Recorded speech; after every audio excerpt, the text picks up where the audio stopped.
de la peinture animissée et ainsi que Florence Miel définit La Traversée. Ce film, récompense au Festival d'Annecy, émerveille par son parti pris esthétique comme par les émotions qui en dégageant. La fuite des UNSF et des un frère chasse de chez eux et se part de leur famille par un pouvoir totalitaire devient un peine film devant la glamour de l'artiste. L'histoire que je raconte est intemporelle, explique la cinéaste à 20 minutes. Les épreuves et les rencontres que vivent Mickey et Ross pourraient se passer n'importe où et n'importe quand.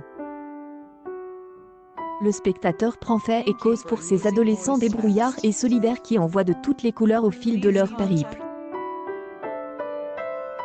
Vendus à un couple persécutés par des soldats, recueillis par un cirque ou enfermés dans un camp, les jeunes Mickey et Ross font montre d'une incroyable force vitale qu'une animation aussi fluide que chatoyante traduit parfaitement.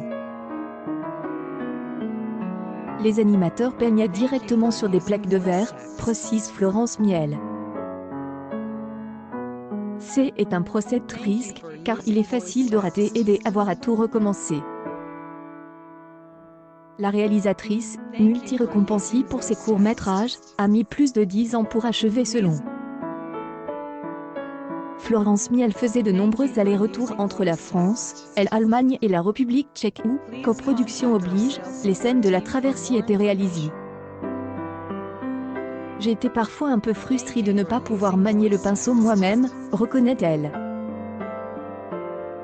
On peut être tenté de se dire qu'il serait plus rapide de faire les choses toute seule plutôt que les expliquer à une équipe, mais c'est alors car le travail collectif est capital sur un projet de cette ampleur.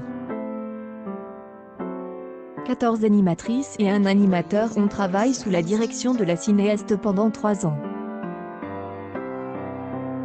L'illusion du mouvement est parfaite et les émotions affleurent de chaque plan des un conte à ahurissante beauté formelle.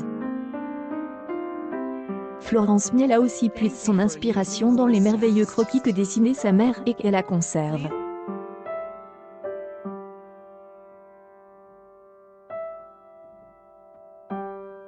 Ils servent de base pour ce que dessinait Erwan qui recueille ses impressions au crayon noir dans un carnet. Elle aide à supporter les épreuves de la vie comme à transmettre ce qu'on a vécu, déclare la cinéaste. La Traversée, fable universelle, démontre la pertinence de ce point de vue.